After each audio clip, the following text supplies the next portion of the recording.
오늘 창세기 3장에 들어가겠습니다. 창세기 3장입니다.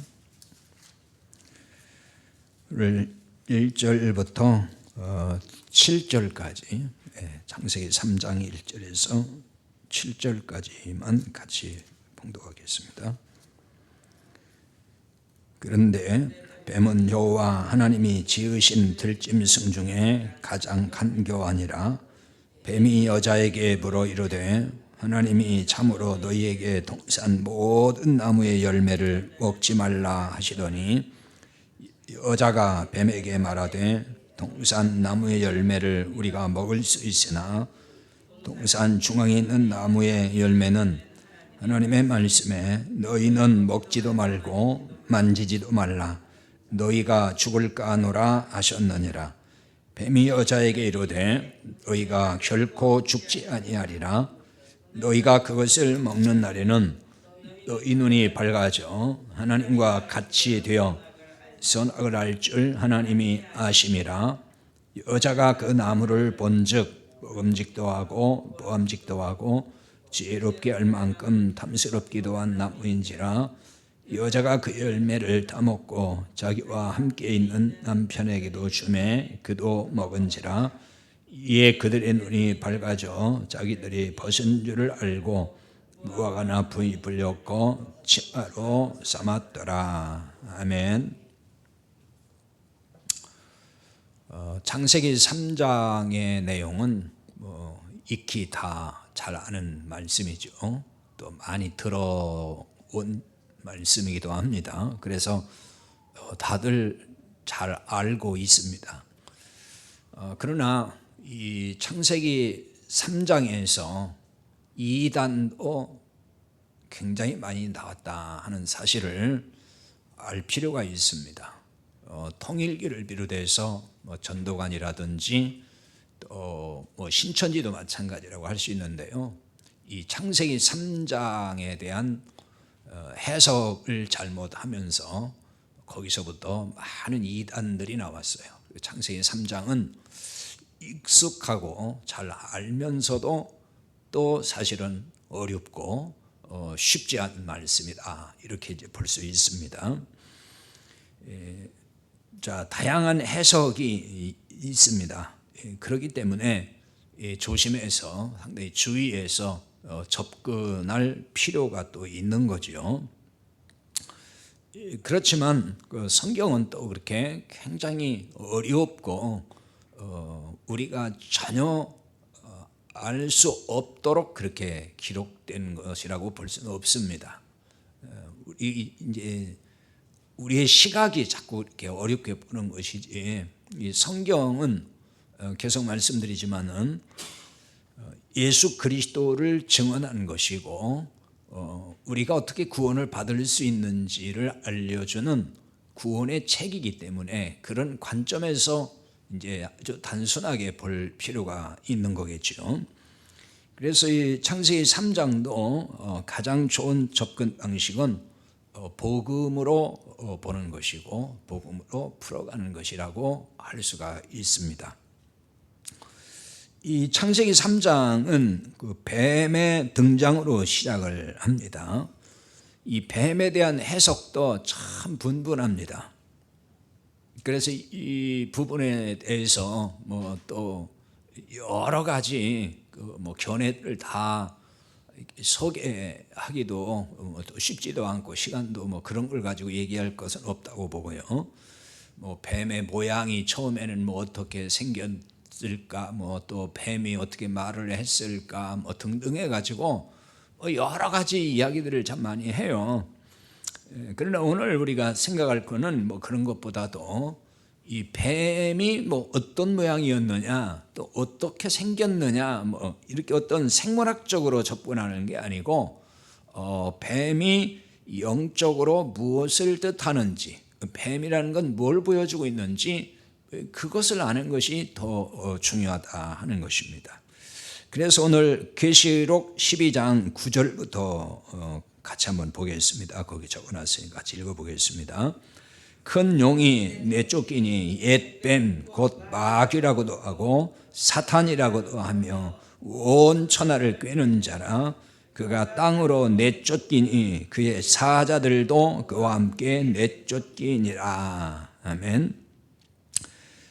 큰 용이 내쫓기니 옛뱀 그렇게 나와 있죠. 옛뱀 곧 마귀라고도 하고 사탄이라고도 하며, 그러니까 옛뱀은 마귀고 사탄이다, 그 얘기가 되는 거죠. 근데 여기 옛뱀이라고 할 때에 옛이라고 하는 말은 거기에 제가 적어놨죠. 아르카이오스라고 해서 이 말은 그 태초에, 그러니까 요한복음 1장 1절에 보면 태초에 하나님이 계시니라, 창세기 1장에 태초에 천지를 하나님이 창조하시니라 할 때 그 태초란 말이 있죠.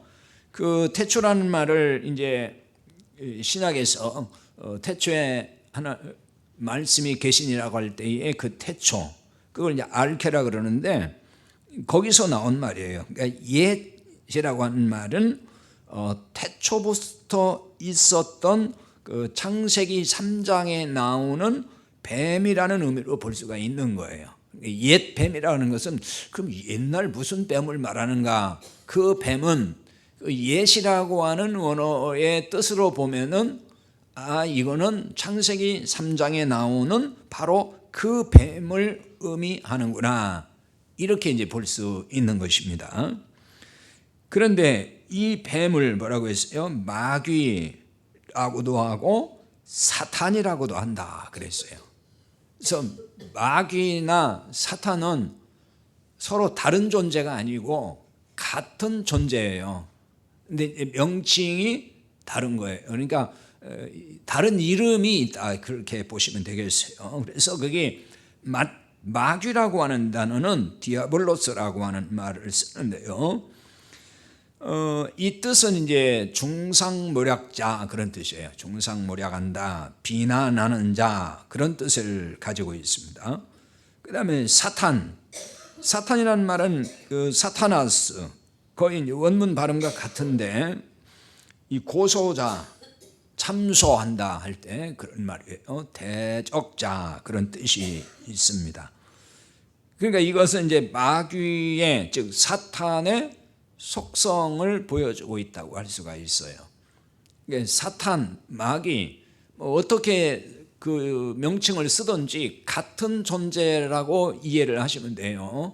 왜냐하면 이걸 잘 모르면은 사탄의 존재가 따로 있고 또 마귀는 마귀대로 따로 있나, 이렇게 생각을 할 수 있거든요. 그게 아니고 같은 존재다, 하나의 존재입니다. 그 명칭이 다른 명칭도 또 있지만 오늘 나온 이야기만 가지고 제가 설명을 하는 것입니다. 그 다음에 이제 그 신약에 보면은 귀신이 나오죠. 이 부분에 대해서도 뭐 전에도 여러 번 설명을 했는데, 귀신은 그 사탄에게 속한 영들, 뭐 사탄도 영이지만은 거기에 속한 악한 영들, 그거를 이제 귀신이라 그러는 거예요. 그래서 번역을 우리말로 이제 귀신이라고 했기 때문에 오해가 좀 된다 그랬죠. 왜냐하면 우리가 무속신앙이라든지 전례적으로 귀신이라는 개념이 있어요. 근데 성경이 말하는 그런 귀신이 아니고, 또 우리가 무속이나 전례적으로 말하는 귀신의 개념 속에는 사람의 영혼이 이렇게 뭐 떠돌아다니면서 그게 귀신이다, 이렇게 말을 하는 사람도 있단 말이에요. 또 그렇게 주장하는 어떤 교회도 있어요. 그건 전혀 성경적이지 않아요. 그 귀신, 그 악한 영은 원래 악한 영으로 그냥 존재하는 거지, 구원받지 못한 영이 귀신이 된다든지 그런 것이 아니에요. 사람의 영혼이 귀신이 되는 건 아니에요. 전혀 그 별개의 문제라는 걸 그렇게 하시고, 그래서 이제 귀신의 영은 사탄의 그냥 어떤 졸개와 같은 존재다, 이렇게 이해를 좀 쉽게 하시면 될 것 같아요. 그러니까 이렇게 보면은 저기 지금 뱀은 바로 마귀 혹은 사탄을 상징하고, 그냥 그게 사탄이다, 이렇게 지금 말씀을 하고 있어요. 사탄은 앞에 그 뜻에서 살펴본 대로 비난을 잘하고 정죄하고 고소하고 그런 특징이 있다는 것입니다. 지금도 사탄은 이런 역할 또 이런 일을 잘하는 존재라고 볼 수가 있어요.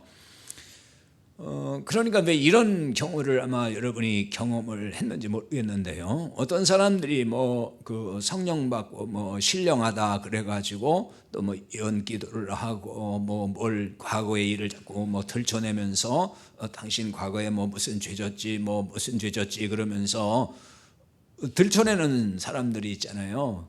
그러면서 그거 그 회개 안 하면은 지옥 간다느니 저주 받는다느니 해서 굉장히 두려움에 공포로 몰고 가는 이런 사람들, 그것은 결코 성령의 역사가 아니에요. 왜냐하면은 예수님을 믿고 구원받은 사람은 어떤 사람이에요? 용서받은 사람이잖아요. 모든 죄에서 용서하셨고 그리스도 안에 있으면은 하나님도 결코 정죄하지 않아요. 그런데 예수 믿고 내가 구원받았고 모든 죄 용서받은 사람인데 당신 말이야 과거에 어릴 때 또 청년 때 이런 죄 졌지 저런 죄 졌지 그럼 그걸 들춰내가지고 공포감을 주고 굉장히 두려움에 떨게 만든다. 그것은 결코 하나님 성령님이 하시는 일은 아니다 그 얘기예요. 그건 지금 누가 하는 거냐면은 사탄이 하는 거예요. 사탄이, 왜냐하면 사탄은 정죄를 하고 비난하고 참소하고, 그러니까 항상 뭐라고 참소하냐면은 야 네가 옛날에 이렇게 살았는데 너 옛날에 이렇게 나쁜 짓 했는데 어떻게 네가 구원받았다고 할 수 있어? 어떻게 네가 하나님의 자녀라고 할 수 있고 네가 어떻게 천국 간다는 거야? 이런 식이란 말이에요. 그래서 우리의 구원에 대해서 굉장히 이 구원의 확신을 갖지 못하게 의심하게 만들고 두려워하게 만들고 하는 것이 지금도 사탄이 역사를 하는 거예요. 성령님이 우리 안에 계시면 절대로 그렇게 역사하지 않는다 하는 것을 우리가 알아야 됩니다. 이 사탄의 속성을 통해서 보면은 사탄이 어떤 일을 하는지를 알 수 있는 거예요. 교회에서 예를 들면은 누군가를 자꾸 중상모략을 잘하고 비난하는 말을 잘하고 정죄하는 일을 잘한다. 그러면은 그런 사람은 사탄의 일꾼이 아닌가를 의심해야 되는 거예요. 성령이 임한 사람은 결코 누구 정죄하고 비난하고 그렇게 함부로 하지 않아요. 누구를 모략하고 이런 일 안 하죠. 성령님이 그렇게 시키겠냐고요. 그렇잖아요. 성령님이 누구를 정죄하게 만들고 비난하고 욕하고 저주 말하고 이런 말 하겠냐고요. 성령님이 안에서.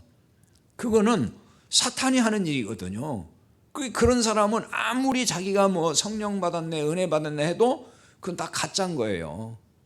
성령 받았다면서 그런 일을 한다면 그거는 사탄의 일꾼이 아닌가 이렇게 생각할 수밖에 없다는 것입니다. 정말 복음을 아는 사람, 성령이 임하여서 복음적인 생각을 가지고 사는 사람들은 누군가에 대해서 이렇게 중상모략하고 그렇지 않죠. 그렇잖아요. 아무 그 잘못도 없는 사람한테 모략해서 나쁜 사람을 몰고 가고 그렇게 하겠냐고요. 누구를 함부로 비난하고 정죄하고 이런 일을 하지 않는다 그런 얘기입니다. 사탄은 온 천하를 꿰는 자라고 했어요. 계시록 12장 아까 9절 말씀에서 그랬죠. 온 천하를 꿰는 자라. 이 꿰는다 하는 말은 거기 플라나우라는 단어인데 길을 잃게 만든다, 미혹한다, 혹은 속인다, 빗나가게 한다 그런 뜻이 있습니다.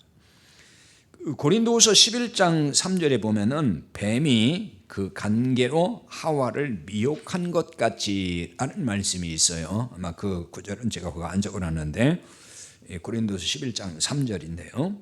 뱀이 그 간계로 하와를 미혹한 것 같이, 이 간계라는 말은 이제 굉장히 교활하다, 간교하다 이런 뜻인데 동시에 지혜롭다는 뜻이 있어요. 지혜.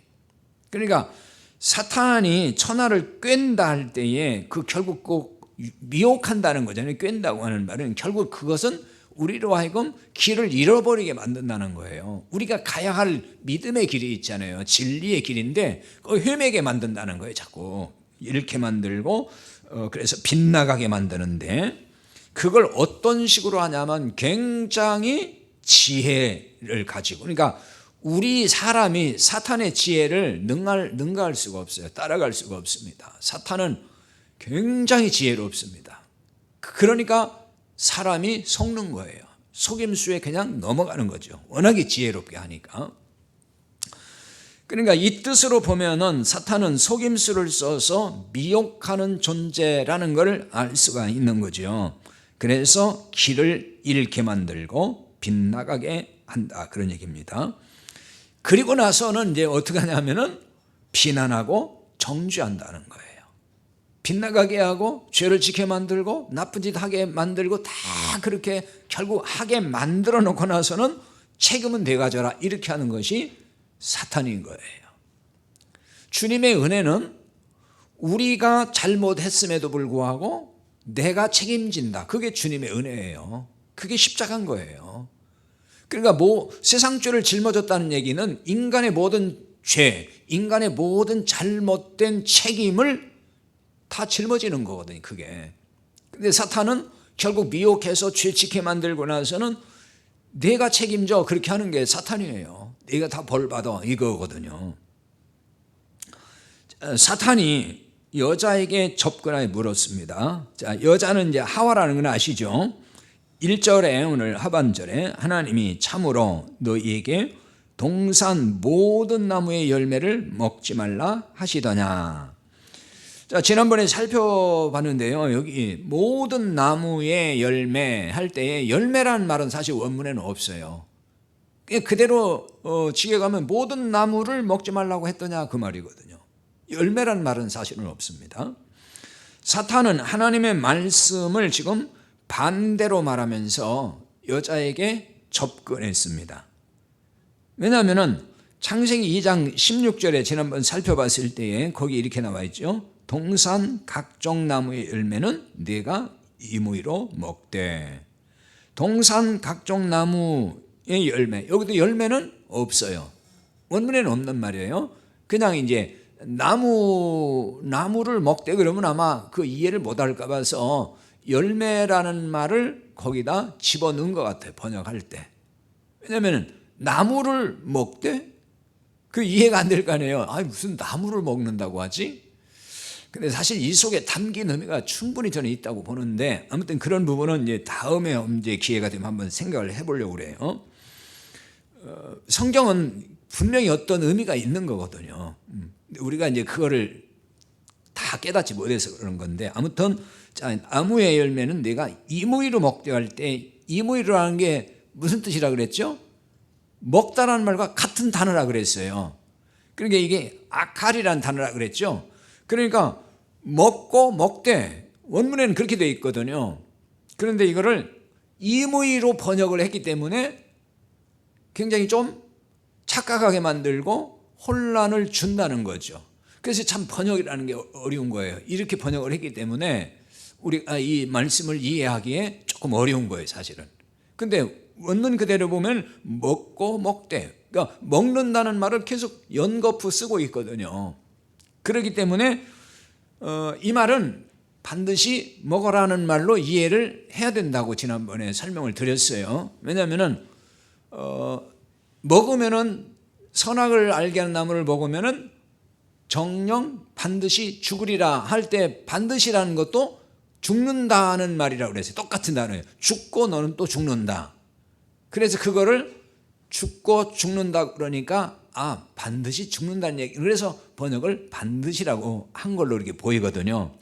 그런데 이제 먹는 것도 그냥 차라리 반드시 먹어라 그랬으면 조금 더 이해가 빠를 텐데, 임의로 먹되라고 번역을 했기 때문에 먹어도 되고 안 먹어도 되고 뭔가 상당히 애매한 느낌을 주잖아요. 그런 뉘앙스를 주거든요. 임의로 먹되. 근데 사실은 먹고 먹되, 반드시 먹으라는 말로 이해를 해야 된다는 것입니다. 다만 이제 선악을 알게 하는 나무는 먹지 말라 그랬어요. 먹으면 반드시 죽는다. 그러니까 죽고 죽는다, 그런 뜻이라겠죠. 그런데 사탄은 뭐라고 했어요? 동산 모든 나무의 열매를 먹지 말라 하더냐, 이렇게 말을 했어요. 동산 모든 나무의 열매를 먹지 말라 하더냐. 앞에서 보면 동산 각종 나무의 열매는 다 반드시 먹으라 그랬잖아요. 그런데 모든 나무의 열매를 먹지 말라고 하더냐. 사탄은 그렇게 얘기를 한 거예요. 지금 하나님을 의심하게 만드는 말이잖아요. 하나님의 말씀에 대해서 반대로 말하면서 의심하게 한다. 하나님 말씀을 불신하게 만들고 있어요. 이것은 하나님에 대한 신뢰에 금이 가게 하는 것이다, 이렇게 볼 수가 있습니다. 선악을 알게 하는 나무를 먹으면 죽는다고 하는 이것은 지난번에 제가 이거는 율법으로 먹으면 죽는다는 뜻으로 이해를 해야 된다 그랬어요. 생명으로 먹어야 된다. 그래서 거기 생명나무와 선악과를 두었다 그랬잖아요. 그러니까 그걸 생명으로 먹으면은 되는데 그걸 선악을 알게 하는, 즉 율법으로 먹으면은 죽는다, 그런 뜻으로 이해를 해야 된다 그랬어요. 그러니까 이 죽음은 영적인 죽음이라고 할 수가 있어요. 자, 이 부분을 좀 더 다시 또 알고 싶으면은 지난번에 왜 하나님이 선악과를 만드셨을까에 대한 그 동영상을 다시 한번 들어보세요. 자, 여자가 사탄의 미혹을 받고 동산 중앙에 있는 나무의 열매는 하나님의 말씀에 먹지도 말고 만지지도 말라 했다. 지금 여자 하와가 지금 사탄의 미혹을 받고 대답을 한 거예요. 답변을 한 겁니다. 근데 먹으면 죽을까 하노라 하셨느니라, 이렇게 얘기하죠. 먹으면 죽을까 하노라 하셨느니라. 자, 이 번역도 참 되게 애매합니다. 죽을까 하노라 하셨다. 이게 죽는다는 얘기인지 죽을지도 안 죽을지도 모른다는 얘기인지 이렇게 애매하잖아요. 우리말로 보면은. 저도 사실 그렇게 그동안 그냥 하와가 잘 몰라가지고 애매하게 이렇게 답변했구나 생각을 했는데, 원문에 가만히 보니까 그런 뜻이 아니에요. 여기 죽을까 하노라 하는 말은 원문에 보면 펜테무톤이라는 단어를 쓰고 있거든요. 이 말은 뭐냐? 죽지 않으려거든, 그 말이에요. 죽지 않으려거든. 그러니까 죽지 않으려면 먹지 말라, 그런 얘기거든요. 그러니까 하와가 분명히 그렇게 얘기한 거예요. 먹으면은 죽을까 하노라, 그 얘기가 아니고, 그러니까 죽지 않으려면은 먹으면 안 된다. 죽지 않으려면 먹으면 안 돼. 그렇게 분명히 얘기를 한 거거든. 이게 그런 뜻이에요. 죽을까 하노라는 그런 말이 죽지 않으려거든. 그러나 사탄은 여자에게 4절에 보면 너희가 결코 죽지 아니하리라. 결코, 이 말도 죽는다 그 말이라 했죠. 죽고 죽는다. 사탄의 말대로 선악과를 먹고 그러면은 바로 죽었을까 안 죽었을까요? 안 죽었어요. 그렇죠? 아담이 900 몇 세까지 살았어요. 안 죽었거든요. 죽지 않았단 말이에요. 그러니까 사탄이 이런 말을 혹시 하지 않았을까? 성경에 나와 있지는 않지만 먹었는데 안 죽었어요. 그러니까 봐, 내 말이 맞지? 너 안 죽었잖아. 그렇게 안 했을까요? 사탄이 야, 이거 먹어, 안 죽어, 절대 안 죽어 그랬는데 먹고 나니까 진짜 죽을 줄 알았더니 안 죽었어요. 그러니까 사탄이 봐, 안 죽었지, 내 말이 맞잖아, 이렇게 하지 않았을까? 성경에 분명히 없습니다만은 그랬을 거란 생각이 들어요. 그러니까 사탄은 진짜 죽음이 무엇인지를 알고 있다는 거예요. 사실은 사탄이 영리하고 지혜 있다 그랬잖아요. 진짜 죽는 게 뭔지 알고 있으면서도 마치 육체가 죽는 것으로 말을 했다는 거예요. 물론 육체도 이제 그 후에 죽긴 죽어요. 그러나 900 몇 년 살았으니까 이게 금방 죽은 게 아니잖아요. 그러면 진짜 죽음이 뭐냐는 거예요. 진짜 죽는다고 할 때 그 진짜 죽음이 뭐냐, 그거를 이제 잘 보여주는 게 에베소서 2장 1절이거든요. 자, 거기 적어놨으니까 보겠습니다. 그는 허물과 죄로 죽었던 너희를 살리셨도다. 그는 예수님을 말해요. 예수님은 허물과 죄로 죽었던 너희를 살렸다 그랬어요. 그러니까 구원받은 사람이 누구냐, 어떤 사람이냐면은 이미 전에는 허물과 죄로 죽었던 자라는 거예요. 이 죽음을 말한다는 거죠. 이 죽음. 이 죽음. 그러니까 여기서 말하는 죽음은 육체의 죽음이 아닌 영의 죽음. 뭐 이 정도는 여러분 다 아실 거예요. 그러니까 육체의 죽음이 아니라 영적인 죽음. 그 영적인 죽음이란 얘기는 좀 다른 말로 그 죄로 인해서 하나님과의 단절된 상태, 하나님과 관계가 끊어진 상태, 즉 하나님의 생명에서 떠난, 하나님의 생명이 없는 상태, 그걸 영의 죽음, 단절 이렇게 얘기를 한단 말이에요. 그런 상태에 있던 우리들, 구원받기 이전의 상태가 그런 상태라는 거예요. 죽었다는 거예요. 그러니까 영이 죽어있는 상태. 그런 우리를 그리스도가 살리셨다. 우리를 거기서 살게 하셨다는 거예요. 다시 말하면 영이 살아나게 하셨다. 그래서 하나님과 우리와의 관계 회복이 됐다는 거예요. 그걸 다른 말로 구원받았다. 구원을 받게 했다. 그런 얘기가 되는 것입니다. 그런데 사탄은 교묘하게 속임수를 쓴다는 것입니다. 그래서 영의 죽음보다도 육체의 죽음을 더 중하게 여기도록 만든다는 거죠. 그래서 오늘날 사람들이 육체의 죽음은 굉장히 두려워해도 영의 죽음은 두려워하지 않아요. 아니, 잘 몰라요. 그런 죽음이 있다는 것도 모를 뿐만 아니라 그런 얘기해도 이해를 못해요. 그러니까 사람들은 전부 육체의 죽음에는 굉장히 민감하고 두려워하고 걱정을 많이 한다고요. 이게 사탄이 그렇게 만들어 놓은 거예요. 진짜 중요한 죽음은 영의 죽음인 거예요. 왜 그러죠? 영의 죽음 상태 그대로 있으면 육체가 죽을 때 그 사람은 영원히 멸망의 길로 그냥 간단 말이에요. 왜? 죄로 인해서 죽었던 자이니까. 그런데 사탄은 그런 죽음에 대해서는 관심 못 가게 만들고 전부 육체의 생명, 이 육체의 죽음에만 관심을 갖도록 사탄이 그렇게 미혹을 해놔서 인간이 전부 육체의 죽음의 문제만 신경을 쓰고 있다는 것입니다. 그래서 결국 보이는 육체 문제만 중요하게 여기도록 한다는 거죠. 영이 살아나지 않으면 영원한 지옥 형벌이 있다는 것을 보지 못하게 만든다는 거예요. 따라서 무엇보다 사람들 뭘 관심이 가죠? 육신의 건강, 육신의 문제 관심을 기울이고 살죠. 물론 육체의 건강이나 이런 걸 함부로 해도 된다는 얘기는 아니에요. 이 육체도 하나님이 주신 몸이기 때문에 건강 관리를 잘 해야 되는 것이 맞고, 또 육체의 건강에 신경을 써야 되는 것도 맞아요. 그것이 나쁘다거나 육체를 함부로 하라는 얘기 아닙니다. 육체도 우리 영이 하나님이 주신 몸이고 그 우리 육체 안에 성령이 내 안에 계시잖아요. 그래서 우리 몸을 하나님의 성전으로 삼으셨어요. 그래서 이 몸도 중요하거든요.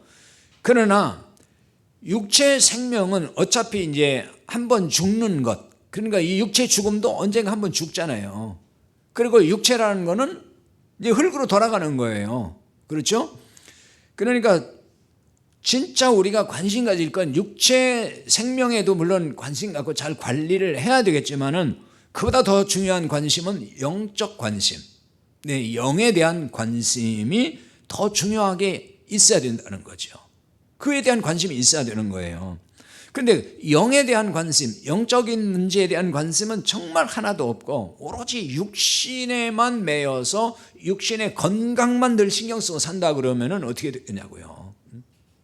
그것은 맞지 않다, 그런 얘기입니다.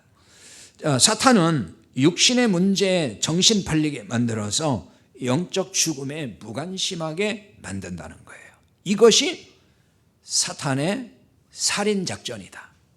사탄의 살인이 바로 그거예요. 영적인 죽음을 맞게 한다는, 영혼을 죽인다는 것입니다. 다시 말하면 이걸 쉽게 말하면 인간을 멸망의 길로 끌고 간다, 그거예요. 그게 사탄의 작전인 거예요. 자, 어떻게 그렇게 하는지 요한복음 8장 44절을 통해 보겠습니다. 요한 8장 44절 읽습니다.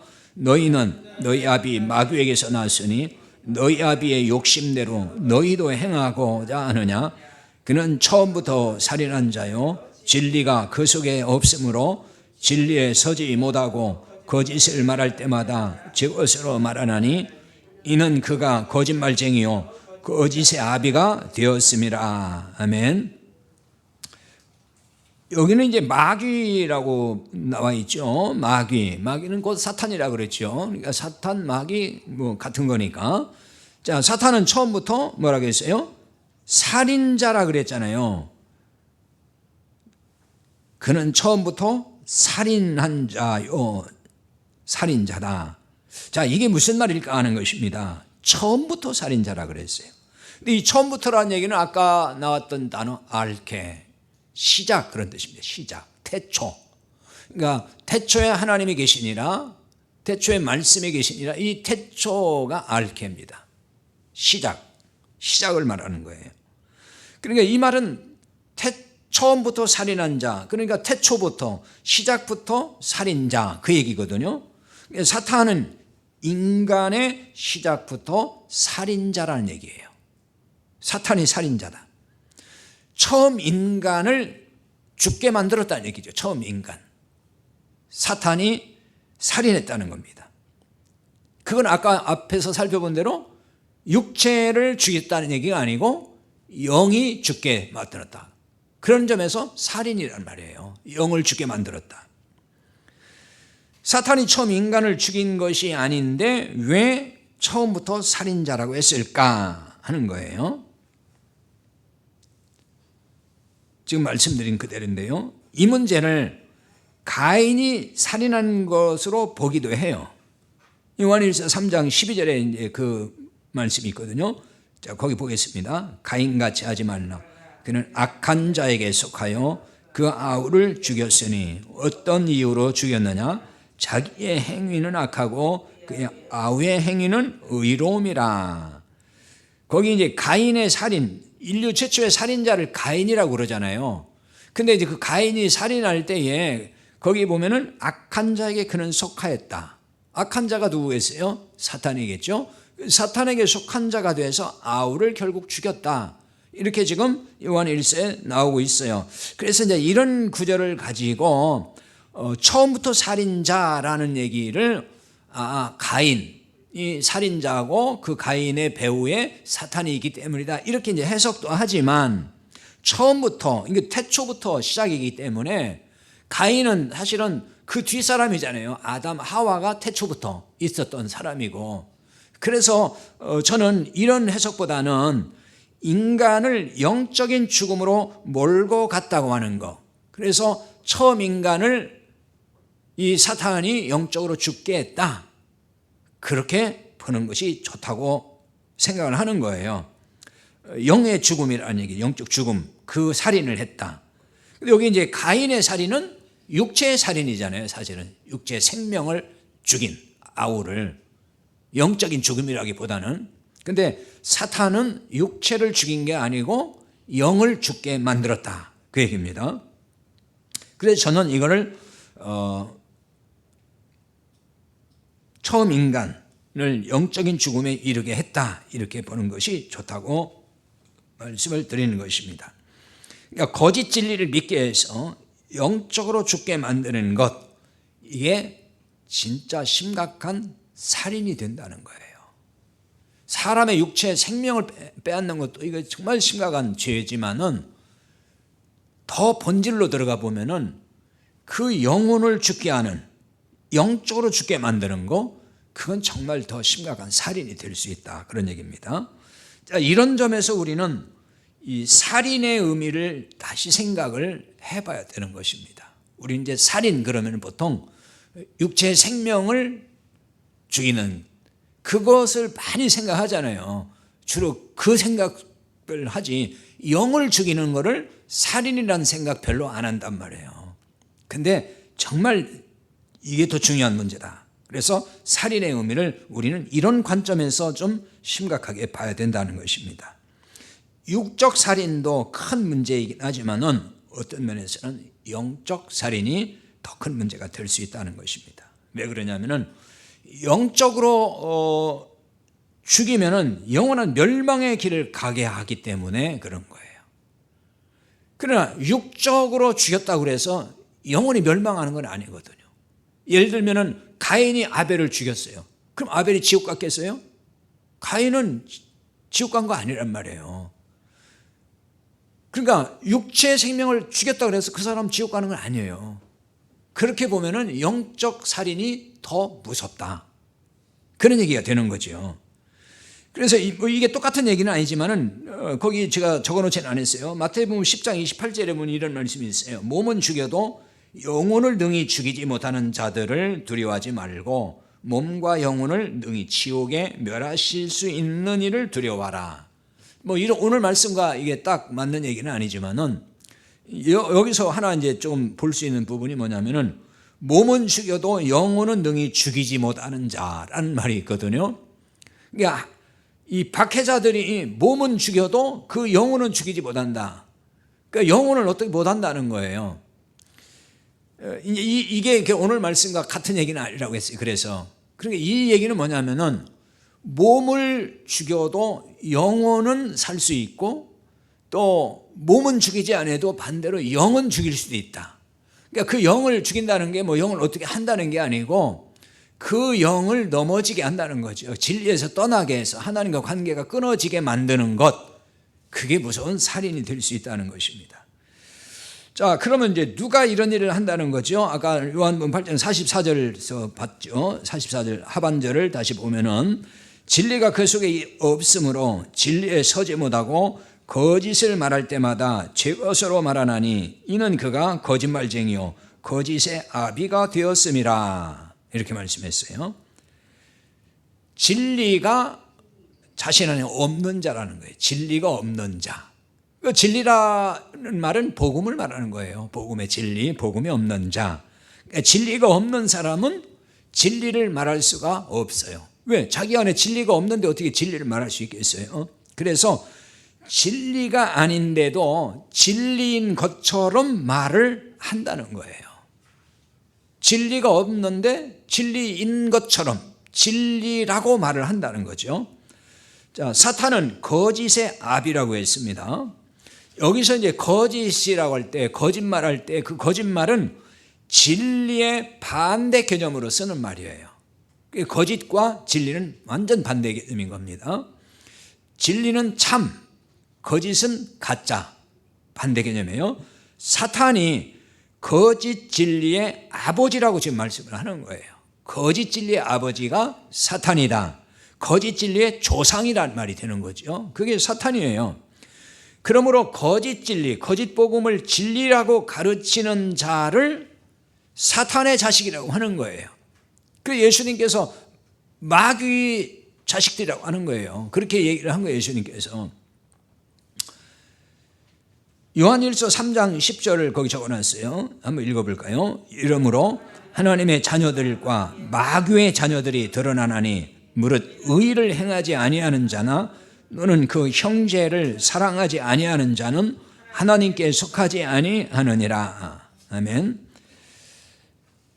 하나님의 자녀들과 마귀의 자녀들이 드러난다 그랬습니다. 근데 사탄, 즉 마귀의 자식이 어떤 자인지를 알려주고 있어요. 드러나는데 어떤 사람인지, 어떻게 드러나는지를 알려주는데, 의를 행하지 아니하는 자 또는 그 형제를 사랑하지 아니하는 자라고 했어요. 그러니까 의를 행하지 않는 자, 형제를 사랑하지 않는 자는 하나님께 속하지 아니했어요. 하나님께 속하지 아니했다는 말은 마귀에게 속했다는 말이에요. 항상 둘 중에 하나입니다. 하나님께 속하든지 마귀에게 속하든지 둘 중에 하나예요. 중간은 없어요. 이쪽 저쪽 어느 쪽이든지 속하게 되어 있는 겁니다. 그럼 여기 의를 행하지 않는다 하는 말이 뭘까? 그 형제를 사랑하지 않는다는 말이 뭘까 하는 거예요. 의를 행하지 않는다는 얘기는, 자, 거기 의란 말을 적어놨습니다. 디카이오시네라고 하는 단어인데요. 이 단어는 하나님의 의를 나타낼 때 주로 사용하는 말이에요. 성경에 이제 이 단어가 참 많이 나옵니다. 특별히 이제 로마서나 갈라디아서에 보면은 하나님의 의롭게 됨, 이런 단어, 의란 말이 많이 나오잖아요. 바로 그 의예요. 같은 단어입니다. 그러니까 하나님의 의를 나타내는 말이라고 했는데 이 말이 뭐냐면 하나님의 의, 그 하나님의 의는 예수 그리스도를 믿는 자에게 주어지는 은혜예요. 우리를 의롭다고 하신다 그랬잖아요. 죄인이지만. 그래서 거기 로마서 3장 24절 적어놨습니다. 같이 봅시다. 그리스도 예수 안에 있는 성령으로 말미암아 하나님의 은혜로 값없이 의롭다 하심을 얻은 자 되었느니라. 아멘. 그리스도 예수 안에 있는 성령으로, 성령은 십자가에서 흘리신 주님의 핏값을 말하는 겁니다. 그로 인하여 하나님의 은혜로 값없이 의롭다 하심을 얻은 자 되었다. 여기 의롭게 됐다. 의가 디카이오슈네라는 단어예요. 의로워졌다. 이 하나님의 의를 우리에게 입혀줬다는 거예요. 은혜로. 그러니까 하나님은 의로우시잖아요. 그 의로우신 하나님의 그 의를 우리에게 주셨다는 겁니다. 그래서 우리를 의롭다라고 하셨다는 거예요. 죄가 있음에도 불구하고 그 죄를 이제 싹 다 덮어버리시고 용서해 주시고 덮어버리시고 우리를 의롭다고 하신다, 그런 얘기입니다. 따라서 의를 행하지 않는 자라는 얘기는 우리가 뭐 세상에서 막 의로운 존재로서 잘 살아야 된다 그 얘기를 하는 게 아니에요. 그런 의미가 아니고 이 말은 하나님의 은혜로 주시는 의, 그거를 부정하는 걸 말하는 거예요. 그게 하나님의 의를 행하지 않는 자라는 뜻이 되는 것입니다. 그러니까 하나님의 은혜로 주시는 의를 부정한다고 하는 말은 인간의 선행으로 의롭게 된다고 말하는 자, 그걸 말하는 거예요. 그게 하나님의 의를 행하지 않는 것입니다. 그러니까 율법을 지켜서 의롭게 되려고 하는 자, 그걸 말하는 거예요. 그러니까 우리가 착하게 살고 뭐 율법을 지켜서 그렇게 해가지고 우리가 의롭게 되는 게 아니잖아요. 하나님의 은혜로 값없이 의로워지는 거예요. 믿는 자에게 주시는 하나님의 은혜란 말이에요. 그것을 인정하고 그 믿음으로 사는 것, 그리고 그 복음을 그렇게 사람들에게 말해주는 것, 그것이 하나님의 의를 행하는 자가 되는 거예요. 이런 사람이 하나님의 의를 행하지 않는, 즉 율법을 지켜서 의롭게 된다, 인간이 착하게 살아서 의롭게 된다, 이렇게 말한 자가 하나님께 속하지 아니한 자라는 얘기고, 하나님께 속하지 아니했다는 얘기는 마귀에게 속했다는 말이 되는 것입니다. 그 형제를 사랑하지 아니하는 자라는 것도 이런 점에서 봐야 된다는 거예요. 거짓 진리, 거짓 복음이죠. 거짓 진리를 말하면서 사랑한다고 하면은 그건 사랑이 아니라 그 말입니다.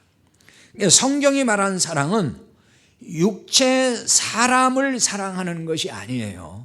적어도 성경에서 말하는 사랑. 쉽게 말하면은 진리와 상관없는 인간적 사랑은 그게 사랑이 아니라는 거예요. 성경에서 말하는 사랑은 그거예요. 세상이 말하는 사랑은 물론 그렇지 않죠. 그러니까 거짓 진리를 말하면서 인간적인 사랑을 한다고 할 때에 그건 그 영을 죽게 하는 것이 된다는 거예요. 그 영을 살인하는 것이 된다. 그렇잖아요. 진리를 말해야 그 영을 살리는 건데 진리는 말해주지 않으면서 그냥 인간적으로만 사랑한다고 그 사람을 굉장히 참 위해주고 아껴준다 그러면은 그 영은 살리지 않고, 그럼 결국은 그것은 육체는 살려주는 사람이 되는지 모르지만은 영은 죽게 하는 거니까 그건 진정한 사랑이 아니라는 거예요. 성경이 말하는 사랑은 지금 그 얘기를 하는 겁니다. 그래서 요한일서 3장 15절 한 절만 읽고 마치겠습니다. 거기에 보면은 이렇게 나와 있죠. 그 형제를 미워하는 자마다 살인하는 자니 살인하는 자마다 영생이 그 속에 거하지 아니하는 것을 너희가 아는 바라. 아멘. 여기 형제를 미워한다. 이 미움의 반대는 사랑이에요. 요한일서 3장은 지금 이 미움, 사랑 이거를 자꾸 교차하면서 사랑의 반대로 미움을 쓰고 미움의 반대로 사랑을 쓰거든요. 미워하는 자마다, 이 말은 사랑하지 않는 자마다 이렇게 봐도 되는 거예요. 그러니까 사랑하지 않는 자마다. 그러니까 사랑하지 않는 것은 결국은 살인이다. 그럼 그 사랑하지 않는다는 얘기는 진리를 전해주지 않으면서 생명의 진리는 주지 않으면서 그냥 인간 그 자체 인간만을 사랑한다는 것은 그거는 진정한 사랑이 아니다. 그건 살인 행위와도 같다. 그런 말씀을 우리에게 주는 것입니다. 그래서 이런 말씀을 우리가 깊이 볼 필요가 있습니다.